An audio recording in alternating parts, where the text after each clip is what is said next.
I want you to see the emotion in the psalmist here in Psalms 43 and see if you can relate. See if you've ever felt like this in your life. Vindicate me, O God, and defend my cause against an ungodly man. Has everybody seen did everybody get a copy of the notes? Vindicate me, O God, and defend my cause against an ungodly man. From the deceitful and unjust man, deliver me. And so, verse 1, he's starting to feel oppression. How many of you feel that oppression? Sometimes I feel that oppression just waking up in the morning. Other times it hits me when I get to work. But we're being oppressed every day by this world system. We're being oppressed by evil spirits. You might be being oppressed by a coworker or someone you ran into during the day. We're being oppressed by the vexation and the temptations of the world all around us. You know, many times, and as I've talked to many of you, we've had the common experience of when you go out into this world, you just feel like a stranger, an alien. You don't feel like you belong. And so many times you can feel that tide of evil just pitted against you. And so this is what he's feeling in verse 1. He's starting to feel that oppression and that pressure from the evil that's surrounding him.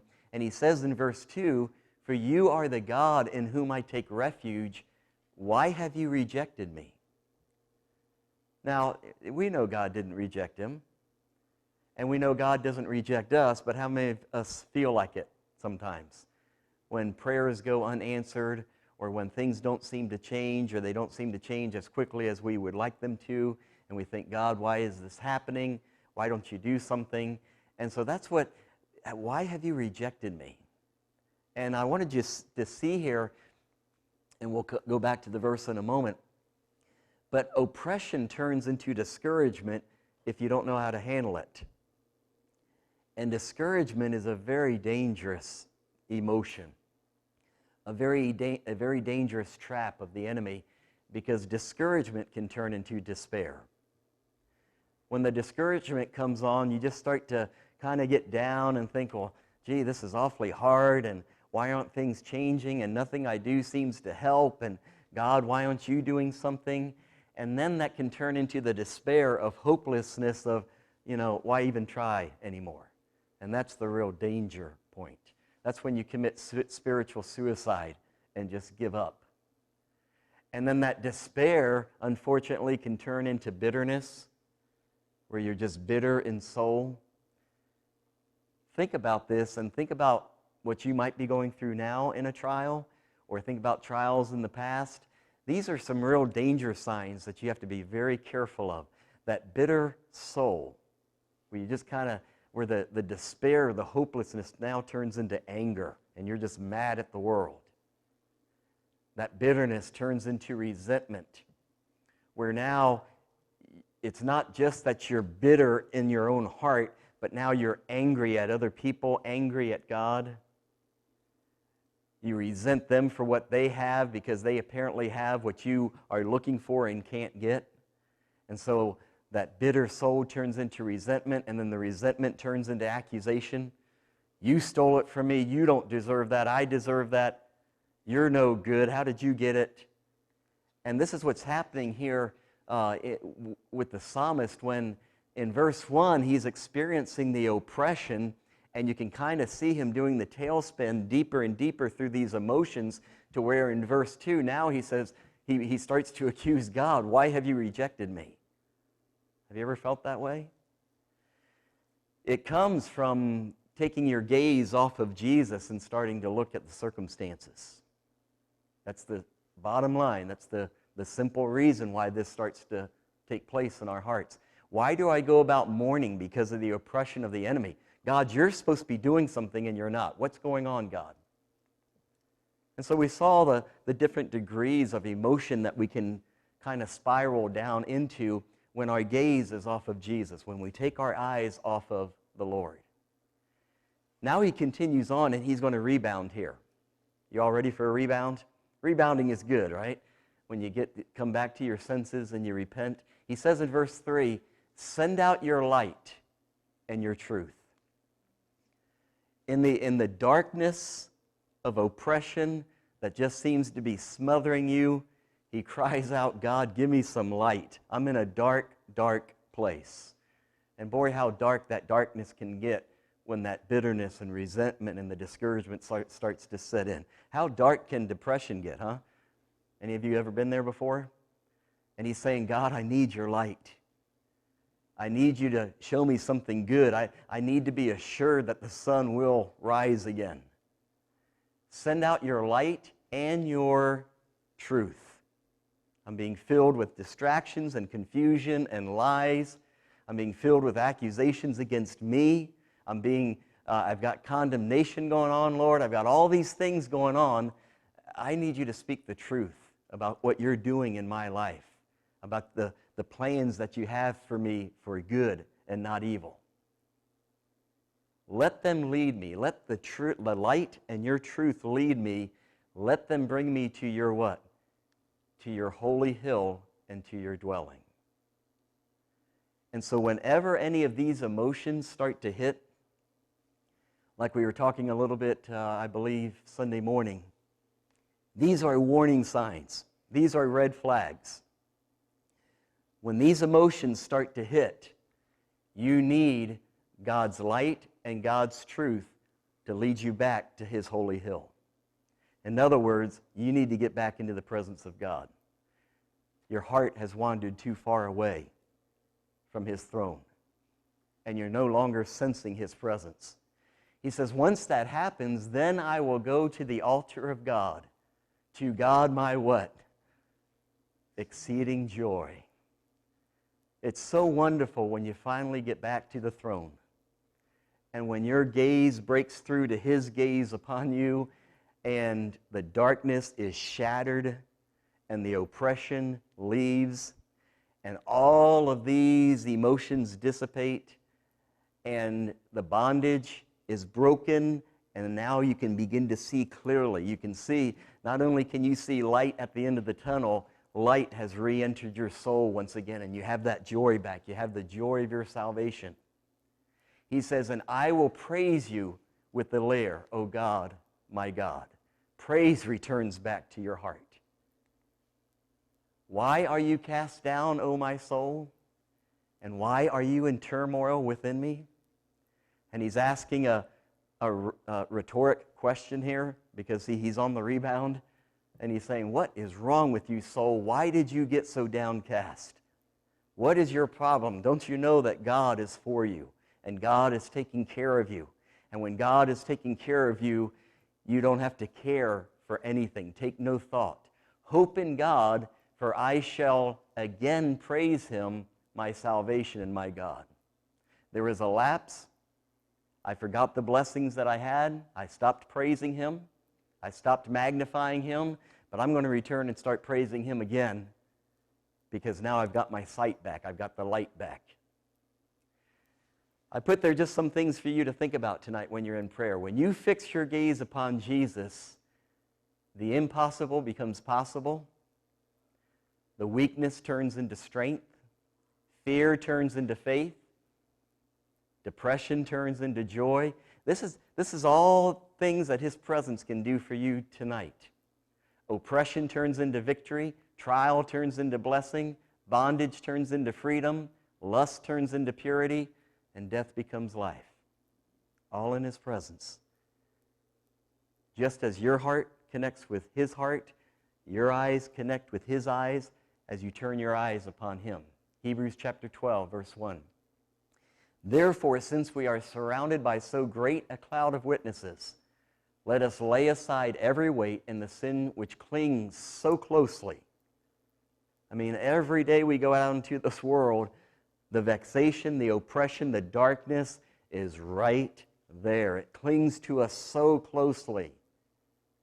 And let us run with endurance the race that is set before us.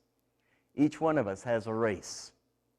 We have a course that at the judgment seat of Christ we will answer for. We must finish. And he says, run this race with endurance, looking to Jesus.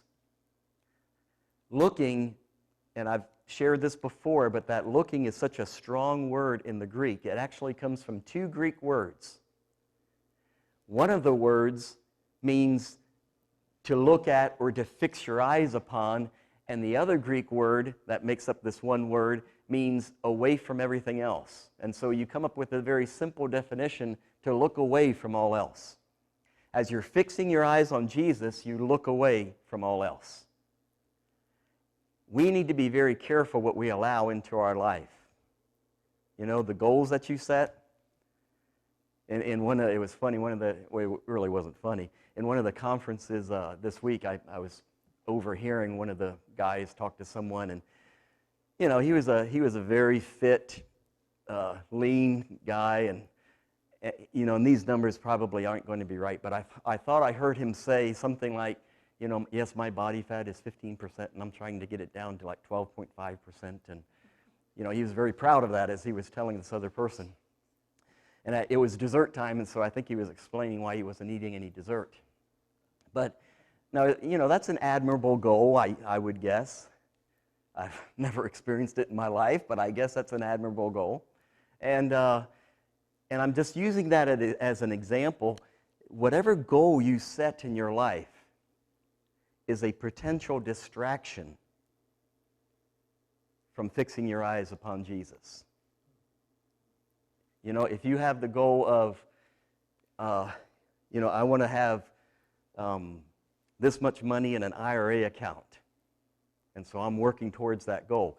You know, that goal can become a potential distraction because you start working towards it, thinking about it. You know, it can possess your thoughts. That's all you're thinking about now, and you're trying to, you know, you're studying the stock market, and you're studying all the investments, and you're looking at every dime and dollar that's coming in or going out, and you all know these things can just take you over, whether it be exercise or diet or money or your career. You know, I just got to get that promotion. I've got to rise up the corporate ladder. Any goal that you set in this life is a very real potential distraction from you setting your gaze upon Jesus. So what do? If it's a temporal goal that's going to be such a distraction that your communion with God is interrupted, then maybe you better think about abstinence. Because Jesus said, if your hand offends you, what do? You cut it off. If you can't keep it in the realm of temperance and modesty, maybe you shouldn't do it at all. If you decide to go ahead and make that a goal in your life, then make sure you exercise temperance and modesty in that area, and you don't let it consume you and take over your thoughts and affections. Because what happens is, you know, like that gentleman I was talking about, you get your body fat down to 15%, and you're miserable, you're not happy until you get down to 12.5%. And you know what happens, you know, once you get down to 12.5%, you're still not happy because now that's not good enough. Now you have to get down to 10% body fat, right? And so it just is a never-ending cycle, but I think we all can identify with how these things can begin to obsess our minds, obsess our affections to the place where we're no longer happy until we reach that temporal, earthly, natural goal. And the Bible says we are to fix our eyes upon Jesus, looking away from all else. So how important really is this spiritual life to you? And how important is getting to heaven to you? And so what do? You go to your job, and instead of being obsessed by your job, you do it as unto the Lord, which means you're probably going to do your job 99% better than everybody else in the office, except if there's another Christian who is worshiping the Lord and how they do their duties. But that job is no longer your obsession. It's not where you get your worth from. You get your worth from Jesus Christ. It's not where you get your satisfaction. Your fulfillment is the presence of God. And now you're still doing it in excellence because you're doing it as worship to the Lord, but it's no longer the source of your life or achievement or fulfillment. So when you think about your life, we have to start taking careful inventory. What am I letting in? And is what I'm letting in taking my eyes off of Jesus? If it is, then I've got to cut it out. I don't have any other choice but to cut it out. Because the moment my eyes get off of Jesus, I'm in spiritual death. And that death will only escalate or de-escalate. We're going to go down, right? Towards hell. It's not putting us where we need to be. Now he says as we're going through this life and as we're looking unto Jesus, it says Jesus who for the joy that was set before him endured the cross. If what was set before Jesus enabled him to endure the torture of the cross, if you set Jesus before you, what do you think you'll be able to endure? Anything, right? Paul said it this way. He said, I can do all things through Christ who strengthens me. We all know the feeling when we get into a trial, we think this is too hard, this is too tough, I can't do this, I'm just going to quit, I want this over with now. You can endure anything if the right joy is set before your eyes. What are you gazing at? As you set and fix your eyes upon Jesus and look away from all else, you would be able to endure even the cross, just like Jesus did. He despised this shame, and he's seated at the right hand of the throne of God. That is so important. What is your goal? Do you want to make it to heaven? Do you want to hear those words, well done, thou good and faithful servant? Do you want to be at the right hand of the throne of God, worshiping him someday? Well, you know, the formula, if we can call it that, is very simple. If you fix your eyes upon Jesus and look away from all else in this life, then you will find yourself before the throne of God one day, just like Jesus did. And so that's how we get there. We get there from fixing our eyes on him and looking away from all else in this world. We live for him. For us to live is Christ. It's no longer I that live, but it's Christ that's living in me. He is my life. He's the only reason that I live. Consider him who endured from sinners such hostility against himself, so that you may not grow weary or faint-hearted. When you're growing weary or when you're getting faint-hearted, it's because your eyes have been distracted off of Jesus. If you keep your eyes fixed upon Jesus, there is an unlimited resource of strength and life and divine energy for you to keep going. So just be aware. When you're feeling burned out and stressed out, get your eyes back on Jesus, and his life and strength will begin to flow once again. We're just going to read through this.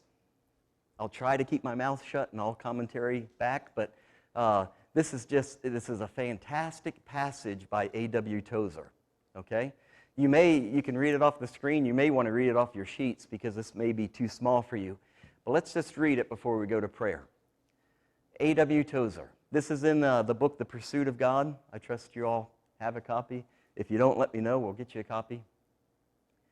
This chapter, chapter 7, is called The Gaze of the Soul. Believing, then, is directing the heart's attention to Jesus. It is lifting the mind to behold the Lamb of God and never ceasing that beholding for the rest of our lives. Isn't that a good statement? At first, this may be difficult, but like anything, you perfect it with practice. But it becomes easier as we look steadily at his wondrous person, quietly and without strain. Distractions may hinder, but once the heart is committed to him, after each brief excursion away from him, the attention will return again and rest upon him like a wandering bird coming back to its window. Isn't that a great description of how it works? I'm sure you all can relate to this. And we need to make that commitment that he's talking about to fix our gaze upon Jesus Christ for the rest of our life and look away from all else. I would emphasize this one committal, this one great volitional act, which establishes the heart's intention to gaze forever upon Jesus. God takes this intention for our choice and makes what allowances he must for the thousands of distractions which beset us in this evil world. That's what we were just reading about in Hebrews 12, these distractions which do beset us and the weights that just so easily cling to us. God understands that. He understands the battle that we're going through. He knows that we have set the direction of our hearts toward Jesus, and we can know it too and comfort ourselves with the knowledge that a habit of soul is forming. Just start doing it this hour. And then if you get distracted, start doing it again on the drive home.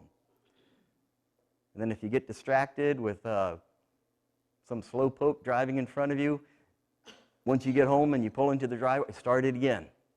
And so you start to develop a habit. The habit of soul is forming, which will become after a while a sort of spiritual reflex. You know, reflexes happen without thinking. What you want to do is you want to practice this directing of your mind on the Lord and do it habitually to where you start to do it without even thinking. Your heart just immediately goes back upon the Lord whenever you're distracted. Sort of a spiritual reflex requiring no more conscious effort on our part.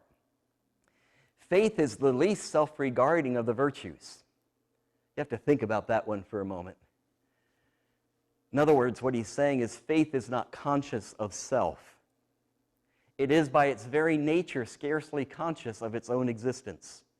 Like the eye which sees everything in front of it and never sees itself, faith is occupied with the object upon which it rests and pays no attention to itself at all. That's when you know when your eyes are fixed upon Jesus. Your eyes are fixed upon Jesus when you forget all about yourself. If you're thinking about yourself, then your eyes are on who? You. While we are looking at God, we do not see ourselves. And I like this phrase, blessed riddance. Boy, it's so good to be free of ourselves, isn't it? The man who has struggled to purify himself and has had nothing but repeated failures will experience real relief when he stops tinkering with his soul and looks away to the perfect one. That is so true. We try and try so hard to stop some habit or stop some lust or some sin, and we fail until we just fix our eyes on Jesus and he does the rest. While he looks at Christ, the very things he has so long been trying to do will be getting done within him. It will be God working in him to will and to do. Faith is not in itself a meritorious act. The merit is in the one toward whom it is directed. Faith is a redirecting of our sight, a getting out of the focus of our own vision and getting God into focus. Sin has twisted our vision inward and made it self-regarding. Unbelief has put self where God should be and is perilously close to the sin of Lucifer, who said, I will set my throne above the throne of God. Faith looks out instead of in, and the whole of life falls into line. Boy, that is so true. Once we finally get our gaze upon Jesus Christ, it's amazing what gets fixed and just falls into place. All this may seem too simple, and it is. It is the simplest principle in the whole Bible, but gee, it's supernatural in how it works. But we have no apology to make to those who would seek to climb into heaven after help or descend into hell. God says, the word is nigh thee, even in the word of faith. The word induces us to lift up our eyes unto the Lord, and the blessed work of faith begins. When we lift our inward eyes to gaze upon God, we are sure to meet friendly eyes gazing back at us.